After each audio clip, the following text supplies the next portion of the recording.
नमो अरिहन्ताणं नमो सिद्धाणं नमो आयर्याणं नमो वज्रायाणं नमो लोये सौवसाहुणम्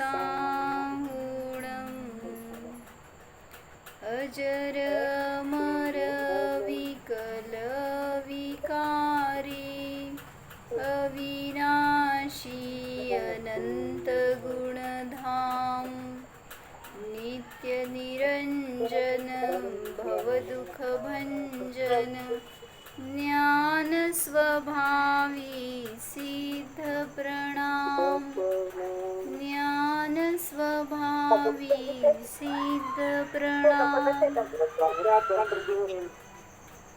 जय बोलो अनंत अनंत सिद्ध परमेष्ठी भगवान की जय।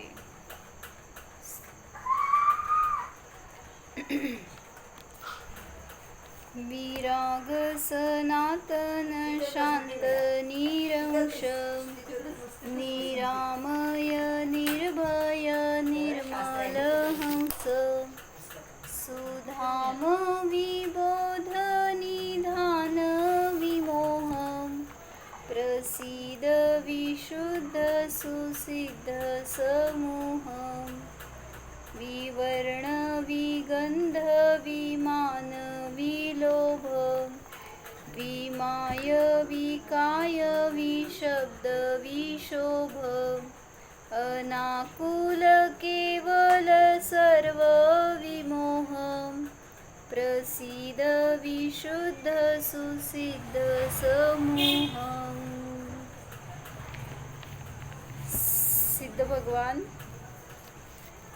क्रोध मान माया लोभ स्पर्श रस गंध वर्ण या सर्वांनी रहित आहेत का?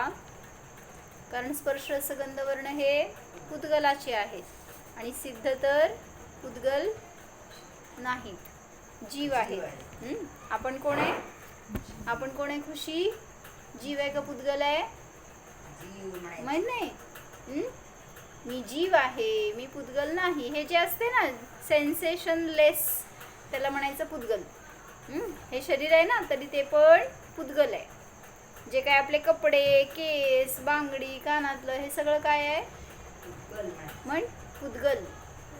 हा, ते जीव नाही आहे। मग जीव कोण आहे? तू शास्त्र समोर प्यायचं नाही, तिथे जा आत जाऊन घे, तिकडं आत जाऊन किचन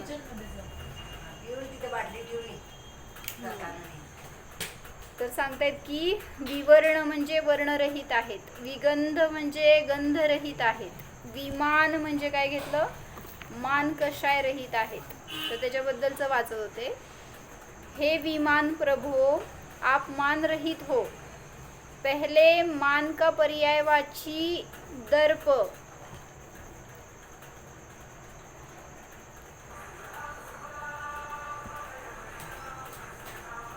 और अहंकार रहित भगवान को कह आए हैं। फिर यहाँ मान रहित कहने का मतलब साधारणतः परबुद्धी के लिए है। म्हणजे काय सांगितलं? आतापर्यंतच्या सगळ्या विशेषणांमध्ये मान कशाय रहित आहेत सिद्ध हे सांगून आलेत। म्हणजे काय आहेत? काय काय सांगितले होते? मागं सांगितलं होतं ना, निरहंकार, परत विदर्प असे शब्द आले होते ज्याच्यातून की मान कशाय रहित आहेत हे सिद्ध होतं भगवान। नाही मान विमान सांगतायत ना, तर त्याच्यासाठी म्हणून त्यांनी विस्तार करतायत की पूर्वी विशेषणं झाली आहेत अशी विदर्प स्वरूप आहेत, निरहंकार स्वरूप आहेत, मग परत विमान स्वरूप आहेत का सांगतायत? त्याच्यासाठी खुलासा करतायत। हे प्रभो आप मान रहित हो, पहले मान का पर्यायवाची दर्प और अहंकार रहित भगवान को कह आए हैं। फिर यहाँ मान रहित कहने का मतलब साधारणतः परबुद्धि के लिए है। तुम्हाला ऐकू येत नसतं तर पुढे या, आज आवाज बाहेर जास्त आहे। काय समजलं सांगा? काय समजलं? मी आता काय सांगितलं सांगा? सिद्ध भगवंतांची विशेषणं सांगतायत ना, तर त्याच्यामध्ये पूर्वी सांगून आलेत, आता मागं जेवढे सगळे झाले ना दोहे, तर त्याच्यामध्ये त्यांनी छंद जे काय झाले त्याच्यात सांगितलं की भगवान विदर्प स्वरूप आहेत. दर्प म्हणजे काय? गर्व. निरहंकार स्वरूप आहेत. अहंकार म्हणजे काय? गर्व. आता सांगतायत विमान स्वरूप आहेत. मान म्हणजे परत गर्वच ना, म्हणून सांगतायत की अशी सगळी विशेषणं तुम्ही सांगून आलाय, पुन्हा का सांगताय विमान स्वरूप आहे असं? यहाँ मान रहित कहने का मतलब साधारणतः परबुद्धि के लिए है, जबकि अहंकार मिथ्यात्व के संबंध पर जोर देने के लिए है. अहंकारी कोण असतो? जो मिथ्या दृष्टी असतो त्याला अहंकार हा स्पेशल शब्द वापरला जातो. मिथ्या सम्यक दृष्टीला अहंकारी नाही, मानी म्हणला जाईल कदाचित, किंवा थोडा काय तिथं मान कशायच म्हणणार, कारण मान कशा आहे आपल्याला अजून नव्या गुणस्थानापर्यंत असतो. तर म्हणून सांगतायत की मिथ्यादृष्टी जीव त्याची बुद्धी परामध्ये अडकलेली आहे, त्यामुळं तिथं त्याला अहंकारी म्हणलं जाणार. थोडासा डिफरन्स सांगतायत. काय कळलं? सम्यक दृष्टी जीवाला जर मान कशा असेल तर त्याला मानी म्हणलं जाईल, पण अहंकारी हा शब्द मिथ्या दृष्टीला वापरला जातो. का सांगा? थोडासा डिफरन्स समजण्यासारखं. अहंकारी आणि मिथ्या दृष्टी मानी ह्याच्यातला थोडासा डिफरन्स सांगतायत. काय काय काय सांगा पद्मा?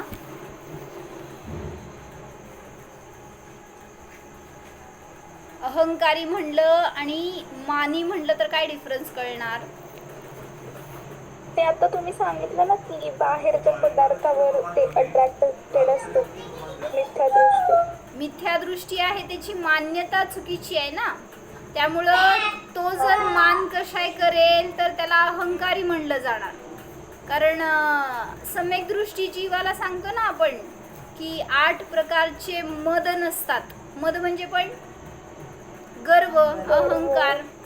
त्यामुळं सम्यक दर्शनाचं लक्षणच आहे पहिलं की सम्यक दृष्टी तोच असतो जो निर्मद असतो, म्हणजे 8ही मदांनी रहित झाला तोच सम्यक दृष्टी होऊ शकतो. कारण 25 दोषांमध्ये हे 8 मद आहेत ना. कुठले 25 दोष? कशाचे? असं विचारा की. कशाचे? सम्यक्त्वाचे. सम्यक्त्वाचे 25 दोष आहेत. त्याच्यामध्ये सांगताय कोण? कुठले 25 दोष? रुपाली. अपाजी वही घ्या की आज. 25 दोष सांगायचे. नाही नाही नाही, कोणाला माहित आहे? सोनल सांगा. सम्यक दर्शनाचे 25 दोष कोणते?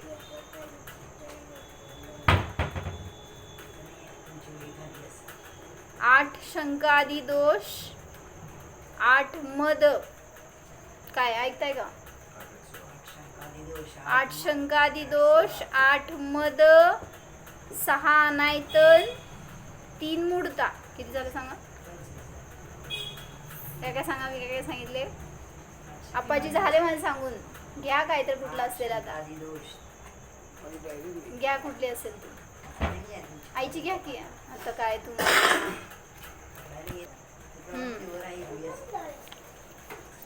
काय सांगितले सांगा? 25 दोष. 8 शंकादी दोष म्हणजे म्हणतो ना निशंकित, निकांक्षित, हे सगळे अंग आहेत. मग त्याच्या विरुद्ध आहेत ते दोष आहेत.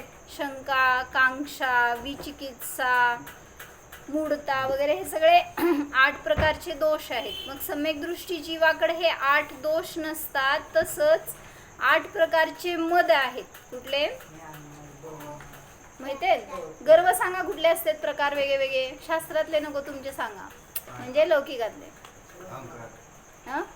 हो ना, 8 प्रकारचे असतात ते. कुठले कुठले? ज्ञानमद, ज्ञानमद, रूपमद. असं तुम्ही पण काय म्हणते तर्काने काढू शकता. सांगा कुठले असतील. आपल्याला एकेका गोष्टींचा अहंकार दिसतो आपल्यामध्ये, इतरांमध्ये, तर ते कुठले कुठले भेद असतात?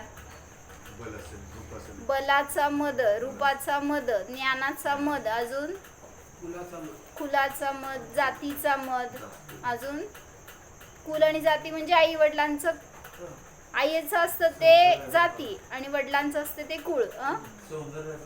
रूप मध्ये घेतला की पहिला आपण तो, बरोबर आहे. अजून अजून नेक्स्ट सांगा. पद्मा सांगताय काय?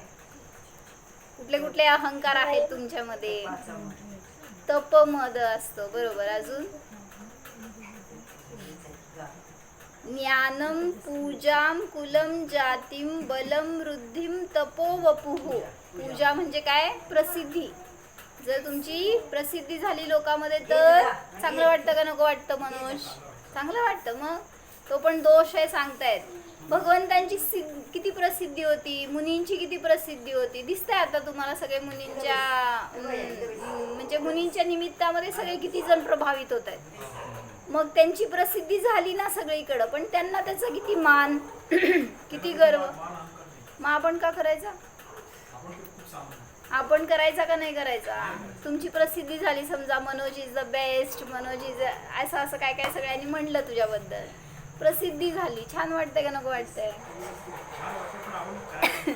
नको हा? हो ना. म्हणजे मला म्हणायचंय की तुमची प्रसिद्धी झाली तर त्याच्या मागं तुम्ही अहंकार केला तर तो दोष झाला. पण तुमच्या निमित्तात घडेल ती गोष्ट वेगळी. पण त्याच्यामध्ये आपण आनंद मानून पुन्हा त्याच्यातून अजून मग इच्छा वाढत जाते, अजून माझी, अजून व्हावी, अजून व्हावी. म्हणजे मग ते साधनेचा उद्देश दूर राहतो. म्हणून सांगतायत काय?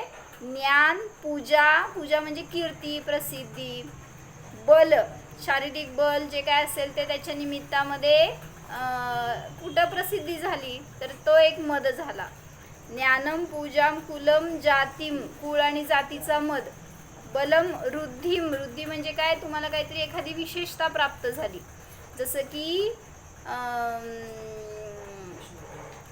स्मरणशक्ती जास्त चांगली झाली म्हणा, किंवा कुठली एखादी शक्ती प्रगट झाली, तुम्हाला एखादी विशेषता प्रगट झाली, त्याच्या निमित्तात तुम्ही इतरांपेक्षा स्पेशल झाला ना, डिफरंट झाला. मग त्याचा तुम्ही मद करणं हे झालं वृद्धिमद. तपमद म्हणजे मला चांगलं तप करता येतं, किंवा माझ्यासारखं उपवास, एकासन, असं काय म्हणायचं, 8 उपास 10 उपास असं मी खडखड करतो, मला त्याच्यामध्ये काय त्रास होत नाही, एकदम स्थिर राहतो, असं वगैरे. ज्यांनी तपाचा मद केला तो सुद्धा सम्यक्त्वापासून भ्रष्ट होतो. आणि वपू म्हणजे शरीर, शरीराविषयी सुद्धा रूप सुंदर मिळालं म्हणा, किंवा निरोगी शरीर मिळालं, जे काय असेल त्याच्या निमित्तामध्ये जर मद केला तर एकतर ते शरीर राहणार नाही तसं, आणि पुन्हा पुढच्या भवामध्ये मिळणार ते शरीर निमाने रोगी मिळेल, कुरूप मिळेल, असे निषेध आपण स्वतः बांधले. कारण आता मिळालेल्या शरीरामध्ये आपण असा आनंद केला, एकत्व केलं, मद केला. काय कशाचा आवाज? तर याच्यासाठी सांगितलं की काय म्हणले बाबा, अहंकार. मला दिसायचं का बसा, की कुठं बसलाय तुम्ही? मला नाही दिसत तुम्ही.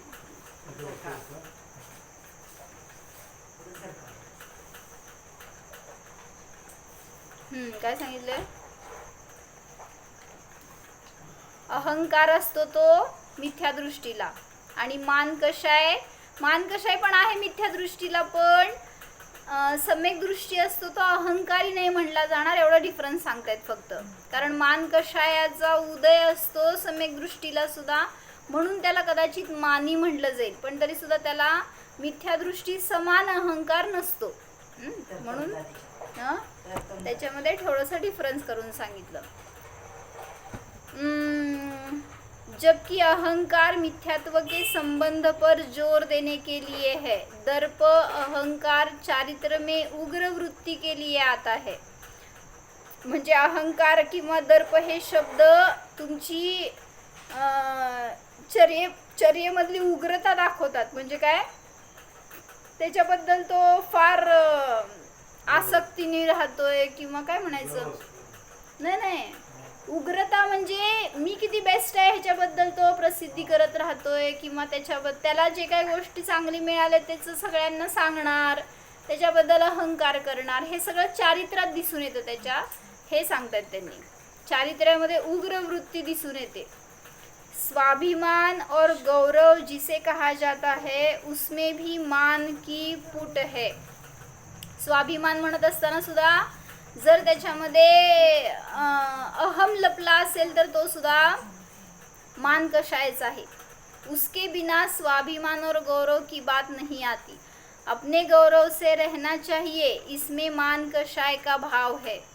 भगवान मान की सर्व पर्यायों से रहित आहे. तुम्ही काहीही म्हणा, मान कषाय म्हणा, अहंकार म्हणा, दर्प म्हणा, मद म्हणा, सगळ्यांनी भगवान कसे आहेत, रहित आहेत. तुम्ही सगळे असं म्हणायला आपल्याला भय वाटायला पाहिजे. आपण जर या मद आपल्यामध्ये असेल तर समजून घ्या की तुम्हाला भेदविज्ञान होणार नाही, सम्यक दर्शनाची प्राप्ती होणार नाही. अपने गौरव से रहना चाहिए माई. इसमें मान कषाय का भाव है. भगवान मान की सर्व पर्यायों से रहित है, अतः बड़े बड़े महंतों के लिए गौरव की वस्तु है.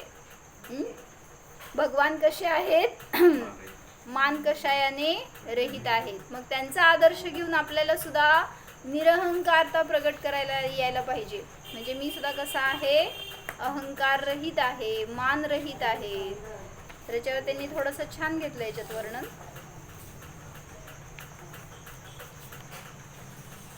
अहंकार म्हणजे काय तर बुद्धीचा छोटा भाऊ म्हणे.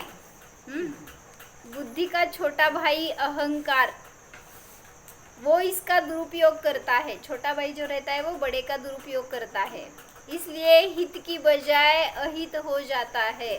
बुद्धि तो सबके पास है लेकिन अहंकार किसी के पास है, किसी के पास नहीं है. क्योंकि बुद्धि कम ज़्यादा होती है तो कम बुद्धि वाला अहंकार नहीं करता, ज़्यादा बुद्धि वाला अहंकार करता है. हाँ बोलो पद्मा. कम बुद्धि के ज़्यादा बुद्धि, अहंकारी के निरहंकारी. तो बुद्धि का छोटा भाई अहंकार, वह इसका यानी बुद्धि का दुरुपयोग करता है, इसलिए हित की बजाय अहित होता है. जो भी अहंकार करेगा, मान कषाय करेगा, उसका हित है क्या अहित है. क्यों क्यों होता है अहित, क्यों होता है, क्या होता है क्या अहित क्या होता है. स्वभाव नहीं, फिर भी क्या अहित होता है. कषायों की पुष्टि होती है, स्वभाव से दूर जाता है, उसकी वजह से आकुलता होती है. जो भी अहंकारी होता है उसको समझो किसी ने उसकी स्तुति नहीं की, क्या होता है उसको फिर राग द्वेष बढ़ते हैं, फिर उसमें आकुलता होती है. कोई मुझे क्यों नहीं अच्छा बोल रहा है, मैं इतने मुझे अच्छे मार्क्स मिले, मैं फर्स्ट आया, ऐसे कुछ भी अहंकार हो जाए.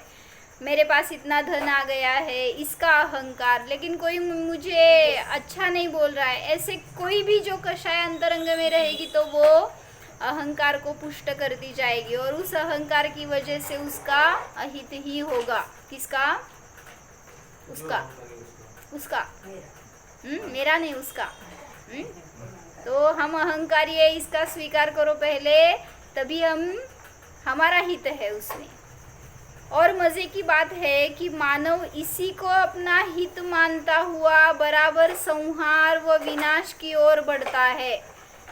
अहंकार के वशीभूत होकर मानव जब प्रकृति के शासन को चैलेंज करता हुआ अपनी स्वतंत्रता की घोषणा करता है, तभी समझिए कि उसने अपने धर्म का त्याग कर दिया. जब अहंकार करते हैं तब धर्म में है कि अधर्म में है. हाँ, मतलब धर्म जानना ये धर्म है हमारा, इसको छोड़कर अहंकार कर रहे हैं तो वो अधर्म हो गया. आज का अहंकारी युग इसी तथ्य की उपमा है. सभी देख रहे हैं कि जो मानव अपने स्वभाव की अवहेलना करके अहंकार पथ का अनुसरण करता हुआ अधर्म की ओर जा रहा है, त्यों संहार व विनाश उसके अधिकाधिक निकट आता जा रहा है. समझ में आता है क्या. जब हम अहंकार करते हैं तो हमारा ही नाश करते हैं हम. क्यों, कैसे? क्योंकि जिस पर्याय में अहंकार हो गया उसमें दृष्टि पर की तरफ ही है, जो भी पर्याय है उसकी तरफ, या जो भी समागम मिला है उसकी तरफ, जो भी विशेषता प्रकट हुई है उसकी तरफ है, स्वभाव की तरफ हम नहीं है। इसलिए बता रहे हैं कि जब हम अहंकार करते हैं तो अधर्म का ही पोषण होता है और हम संहार या विनाश के निकट जाते हैं। भले ही अहंकार की नास्तिक धारणा उसे धर्म का मूल्य स्वीकार करने की आज्ञा न दे, परंतु उसके विनाशकारी दुष्परिणामों से वह बच नहीं सकता। अगर आपने ऐसा स्वीकार नहीं किया, समझो अहंकार कर रहे लेकिन आपने, कोई भी अहंकारी ऐसा नहीं कहता मैं अहंकारी हूँ, कौन कहता है? कोई नहीं कहता, लेकिन उसको उसके दुष्परिणामों का फल तो मिलेगा ही, ये बता रहे हैं। क्या समझ में आया? जो भी अहंकारी है भले ही वो आज स्वीकार न करे कि मैं अहंकारी हूँ, लेकिन जब उसको फल मिलेगा तो समझ में आएगा ही कि ये सब अहंकार का ही फल है। उसलिए उन्होंने दृष्टांत बताया इसके ऊपर, जानबूझकर खाए या बिना जाने खाए विष तो प्राण घातक ही होगा। क्या बताया मैंने? कोणाला माहित नाहीये की ते विष आहे त्यांनी प्राशन केलं, आणि एखाद्याला माहिती आहे ते विष आहे त्यांनी प्राशन केलं, कोणाला धोका आणि कोणाला रक्षा। हाँ, तो इसलिए बता रहे हैं कि अग्नि जो है ना, वो ज्ञानी हो या अज्ञानी हो, जो कोई भी उसको टच करेगा, काय म्हणले मी, काय त्याचं नाव, कियांश। तिकडे तर तरुणबाई वर्ष स्टोरी सांगायची का तुला? ऐकतो का तू? तुझी ते ठेवणे तर आपण काय करतो, अशा विचारांमध्ये आकुलित होतो। जे काय आपल्याला मिळालेलं वैभव असेल त्याच्या निमित्तात सगळी त्याच्याशी एकत्व केल्यामुळं अशांती असते सतत। मग शांती कधी मिळणार, कशी मिळणार? तर त्याच्यासाठी एक दृष्टांत काय सांगितला की एक मनुष्य होता आणि तो गुरूंकडे राहत होता, आणि मग ते गुरु त्याला संबोधन करणार, शिकवणार, अध्ययनामध्ये वगैरे जोडणार। ऐकतो का गोष्ट भैया? कियांश, हॅलो हॅलो, गोष्ट ऐकतो का तू? तर सांगितलं की तो त्या आश्रमात राहत होता त्या गुरूंजवळ, आणि मग त्या गुरूंना एक दिवस त्यांनी विचारलं की म्हणले तुम्ही ध्यान करायला सांगता किंवा असं साधना करायला सांगता, पण मला ध्यान लागत नाही म्हटला। तुमचा प्रश्न आहे का नाही? सगळ्यांचा प्रश्न आहे हा। ध्यान करता ना भूषणांना? तर नाही, कोणाचं ध्यान ते पण विशेष आहे। म्हणजे गिऱ्हाईक यावं यावं यावं हे ध्यान करतो, किंवा पैसा मिळावा भरपूर हे ध्यान करतो, ह्याचं करायचं आहे का ध्यान? भगवान कोणाचं ध्यान करतायत? पैशाचं, तुमचं, घराचं, कोणाचं करतायत? स्वतःचं करतायत म्हणून ते भगवान आहेत, आणि आपण त्यांचं करतोय म्हणून अजून इथं आहे। तुम्ही कोणाचं करायला पाहिजे मग? हो ना, मी। आणि तुम्ही कोणाचं करायला पाहिजे? तर सांगितलं की तो गेला गुरूंकडे आणि त्यांनी सांगितलं की मला ध्यानाला बसलं की म्हणला खूप विचार येतात आणि फार डिस्टर्बन्स होतंय म्हणला, त्यामुळे मी फार अशांत आहे। मग मला तुम्ही उपाय सांगा शांतीचं काहीतरी, मी कसं शांती मिळवू, कसं ध्यान करू, असं त्यांनी विचारलं बरं का।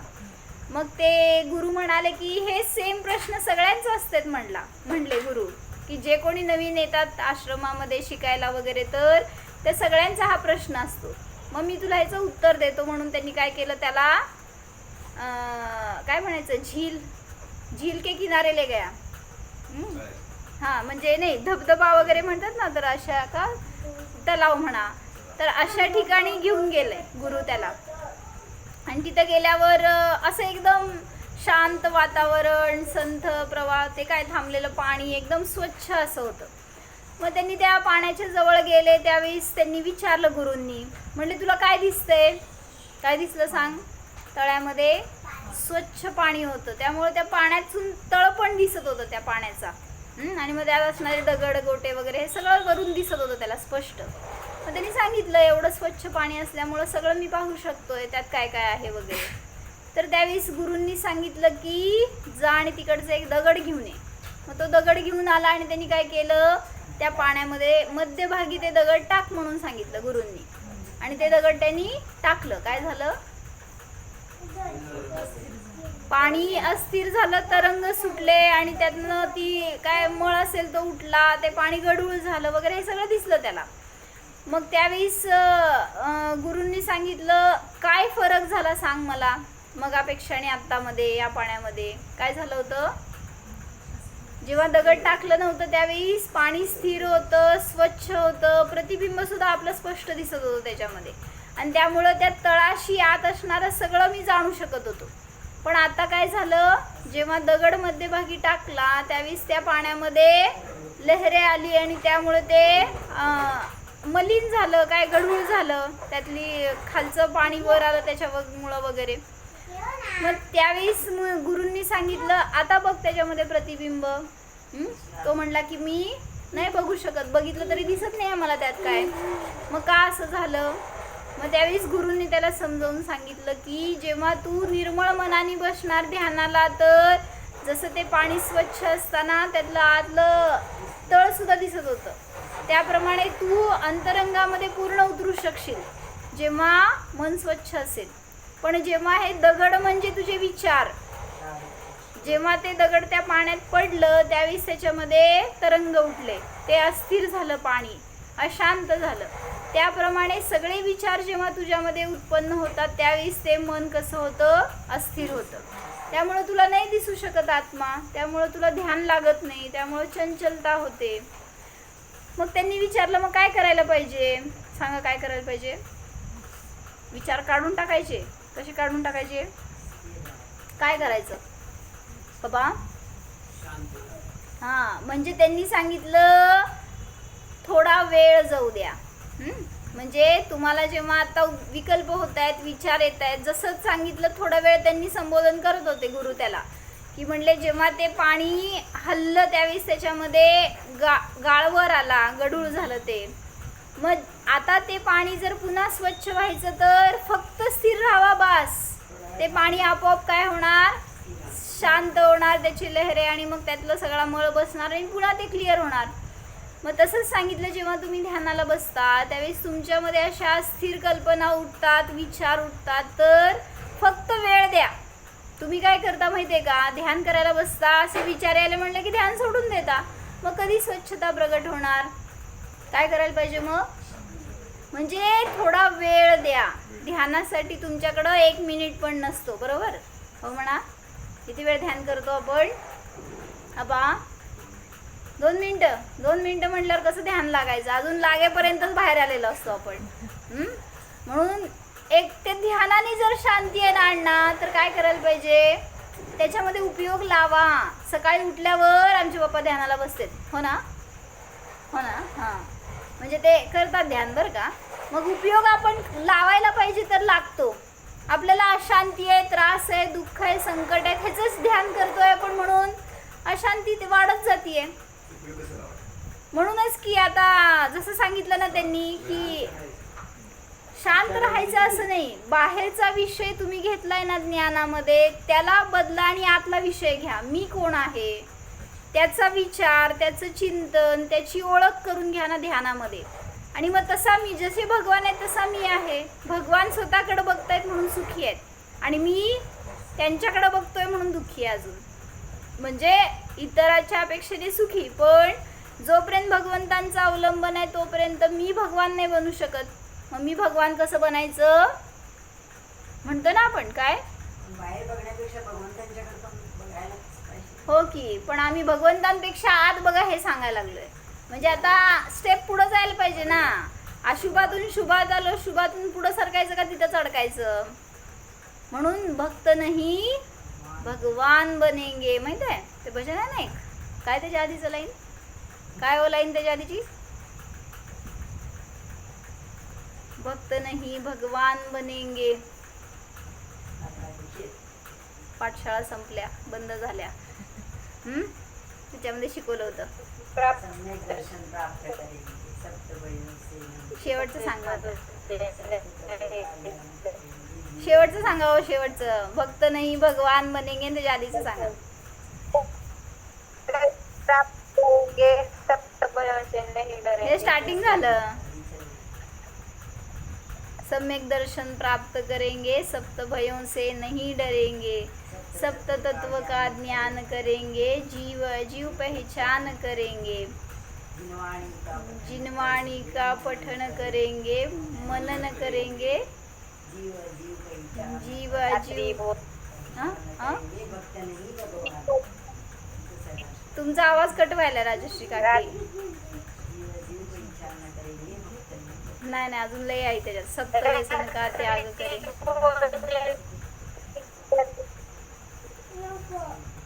ऐकू येत नाही तुमचा आवाज. बरं दे, चला. सप्त भयों से नहीं डरेंगे, तत्व तत्व का ज्ञान करेंगे, जीव पहचान करेंगे, बिना छना जल का मन लेंगे, मोह भाव का त्याग करेंगे. पाठशाळा घेत जावं जरा कोणतरी, म्हणजे आम्ही जॉईन करतो. करेंगे, स्वभाव को प्राप्त करेंगे, निज स्वभाव को प्राप्त करेंगे.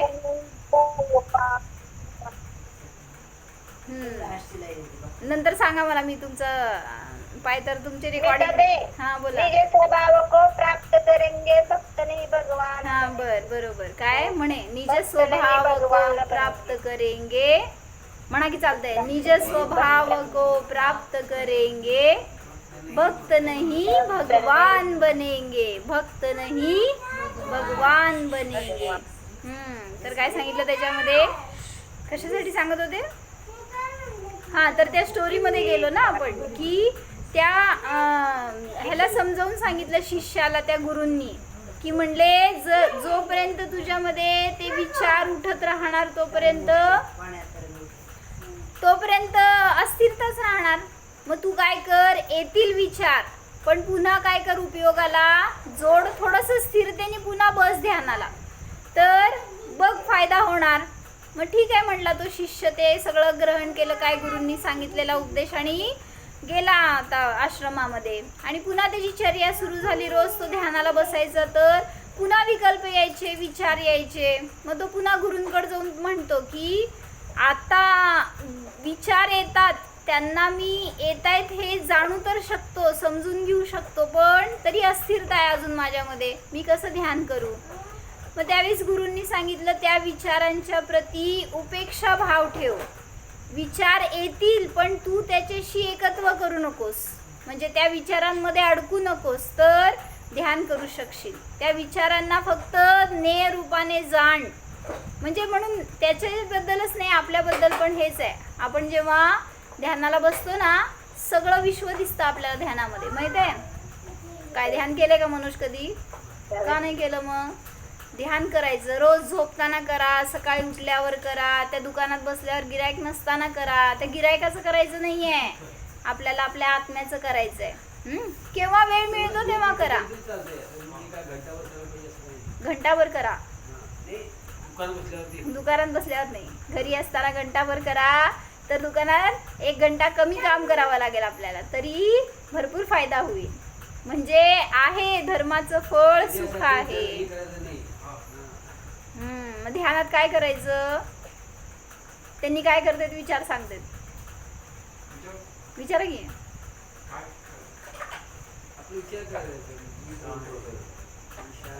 शांत बसायचं नाही नुसतं. ध्यान म्हणजे काय?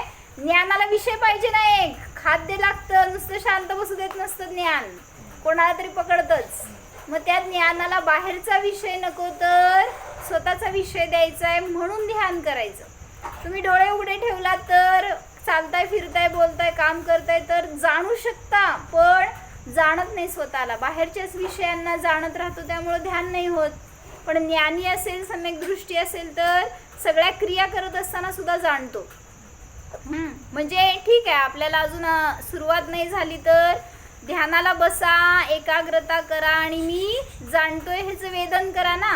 सगळ्यापासून भिन्न आहे, जेव्हा बसलोय स्थिरतेने ध्यानाला, तर त्यावेळेस तिथं मी त्या इतर सगळ्या विकल्पांपासून भिन्न आहे, त्या सगळ्या संयोगापासून भिन्न आहे, हे शरीर माझ्याला लागलेलं आहे ते त्यापासून मी भिन्न आहे, हे वस्त्र आहे त्यापासून भिन्न आहे, असं थोडासा उपयोग लावायचा. आणि या सगळ्याला मी जाणतोय.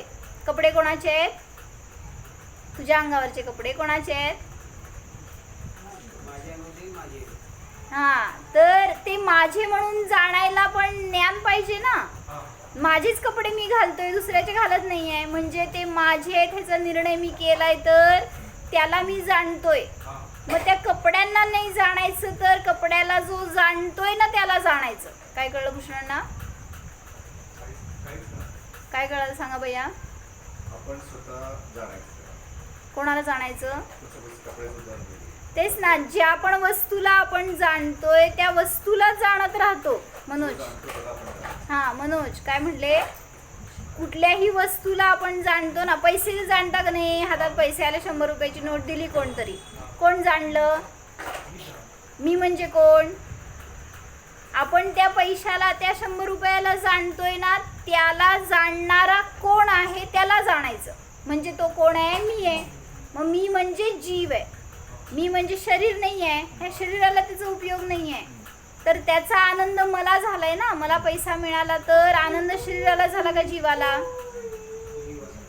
जीवाला झाला ना. तो जीव कोण? मी.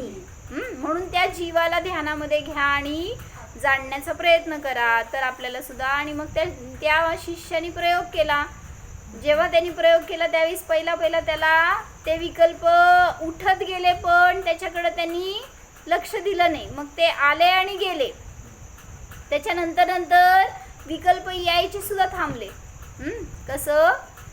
त्याच्यासाठी कंटिन्युएशन पाहिजे. काय म्हणायचं? कन्सिस्टन्सी पाहिजे. तुम्ही त्याच्यामध्ये स्थिर राहावा आणि दृढतेने प्रयत्न करत राहावा, तर अवघड नाही आहे. आपण करतो, विकल्प यायला म्हणलं की सोडून देतो, त्यावेळेस पुन्हा ध्यान होत नाही. म्हणून सांगतायत की ते जे बसलेत ना मंदिरात ध्यानाला, काय म्हणायचं, मंदिरात बसलेले भगवान आहेत, ते असं 2 मिनिटं 5 मिनिटांनी भगवान बनले नाही आहेत. कसं ध्यान केल्यावर भगवान बनणार? मग नुसतं त्यांचं ऐकायचं आणि वाचायसाठी आहे का? तसा पुरुषार्थ आपल्याला वर्षभर नका बसू. बसा ना, एक अर्धा तास बसा, एक पाऊण तास बसा, 1 तास बसा, बसू शकतो आपण, नाही असं नाही. टी व्ही समोर पिक्चर लागलं, काय तुमची क्रिकेट मॅच लागली, किती वेळ बसता हो? बसतो का नाही? शक्ती आहे आपल्यात, फक्त विषय बाहेरचाच घेतोय म्हणून त्याच्यामध्ये अडकतोय. विषय स्वतःचा घ्या आणि ध्यानाला बसा, तर ध्यान अवघड नाही. त्याच्यामध्ये आपण जाणू शकतो की मी सुद्धा निर्माण स्वरूप आहे, निरहंकार स्वरूप आहे, निर्मल आहे. जसे भगवान आहेत तसा मी आहे, असं आपण पण जाणू शकतो. म्हणून जाणा.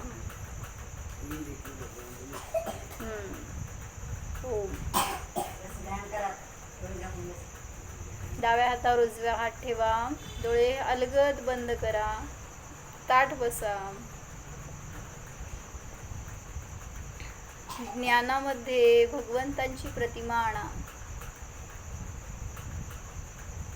पहा, भगवान प्रसन्न आहेत, आनंदी आहेत,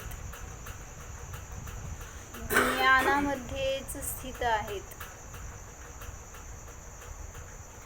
हा मी सिद्ध स्वरूपात्मा भगवंतांप्रमाणेच ज्ञानवाला आहे, आनंदवाला आहे. अनुभव करा, भगवंतांमध्ये आणि माझ्यामध्ये काहीच फरक नाही. द्रव्यदृष्टीने मी सुद्धा सिद्धच आहे, शुद्धच आहे. मी मनुष्य नाही, स्त्री नाही, पुरुष नाही, मी जीव आहे.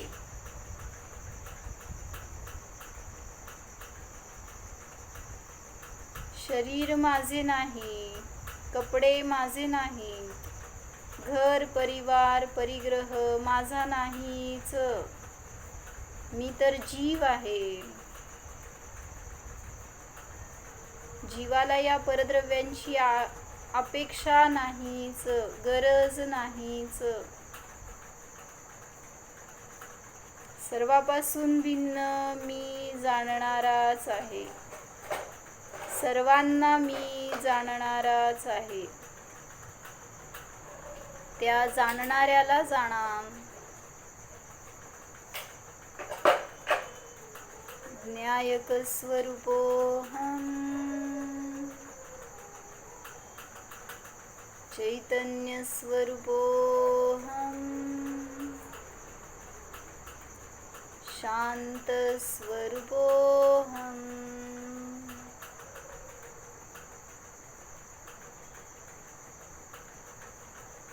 या शब्दांना कोण जाणत आहे? त्या मीला जाणा. कान शब्दांना जाणणारे नाहीत. त्या ठिकाणी असणारे ज्ञान जाणत आहे. तो ज्ञानवान मी आहे, जाणा.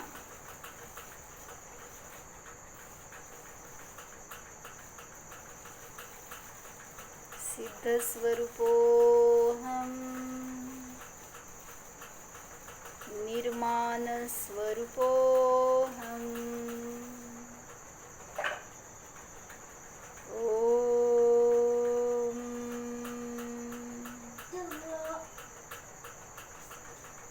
विसर्जन. हरिहंताणम्.